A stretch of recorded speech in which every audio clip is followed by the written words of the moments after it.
one of the interesting ones that we're going to do now here is racing Louisville. Spoilers, here's another question. Does anyone know where they finished in the standings last year? Nice. Oh, Always nice. and forever. 4 years in NWSL, 4 years they have finished ninth. All their offseason moves have been players coming in from college. Louisville native Allie George from Virginia Tech, record-setting attacker from Nebraska as well. Sorry, Allie George. And then Ella Hayes, fullback from Duke. Abby Urseg has headed to Mexico, and Linda Mothala has left the club. Just to note for everyone, last year they brought in Bethany Balser and Janine Becky in the midseason. So those were probably their big offseason ads. Jordan, what should we see from this team?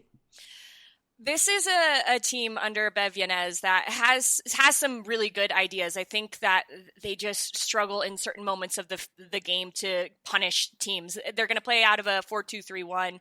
The emphasis is when they win the ball, they're most successful when they find the weak side. So it's a quick change of the point of attack. They want to utilize Taylor Flint, who had an excellent 2024, as a deep-lying playmaker, and I think it's worked out really well for them.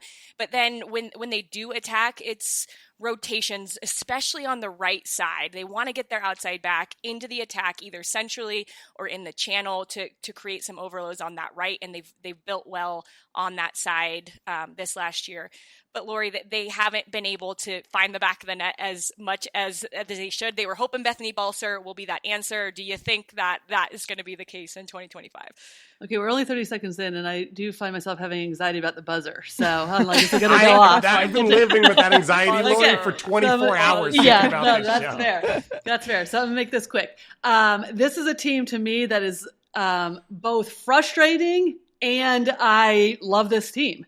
And I say frustrating because they have been sitting at ninth. That is where they've consistently finished. And I feel like there's more. Just add a few more pieces.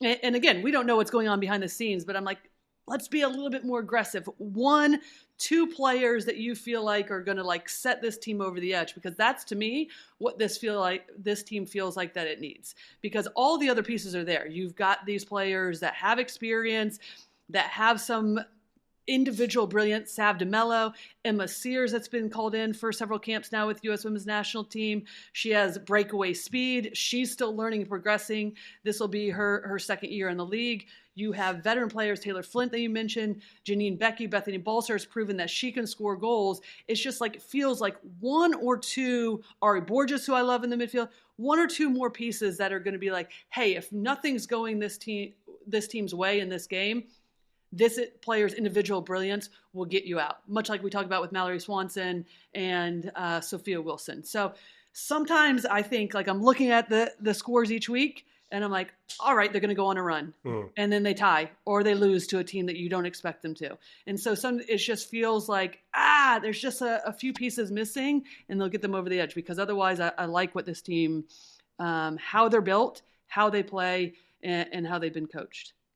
I agree with you, Lori. I think it'll be interesting to see who they replace Abby Ursig with, because I think that could be a net positive position for them, because Ursig, consistent player, consistent defender, but not really fitting the mold of what Bev Yanez wants in a center back to be able to build out in that 3, setting their fullback higher.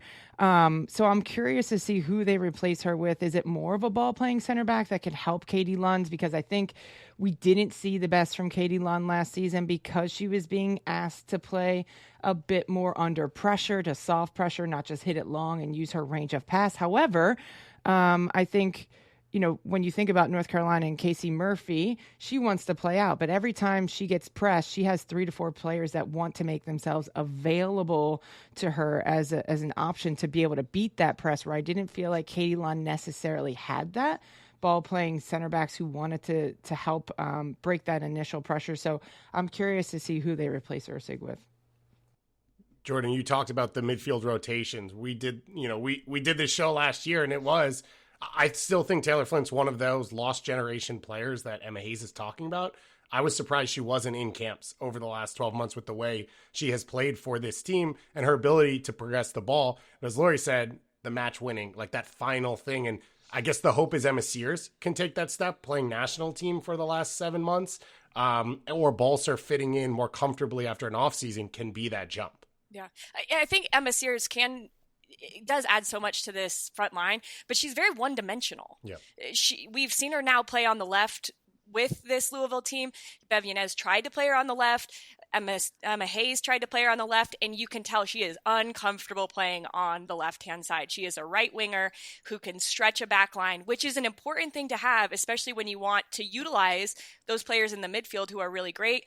But I think if they want to get the most out of Emma Sayre, she has to continue to develop and to be a little bit more well-rounded. There is a lot of question marks for this Louisville club. Lori, one kind of feels like they joined NWSL in 2019 at one point in the league, and now in the Michelle Kang, San Diego wave, potentially now Denver and Boston, like where do they fit in this sort of where the league stands right now?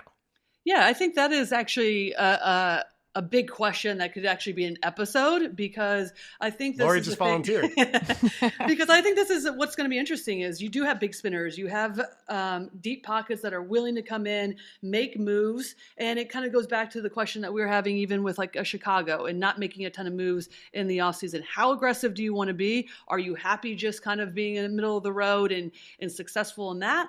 Or do you want to stay up and really start to push for some silverware? And I think that is going to be more highlighted when Denver, Boston come in. You get more teams that are willing to spend. What are some of the other teams looking like, and how far do they fall behind or do they not? But if they do start to fall behind, then how do you start to make up that ground? Or how ninth place can it get looking maybe in a different NWSL? If 16 teams are in, maybe ninth place. You're in the playoffs.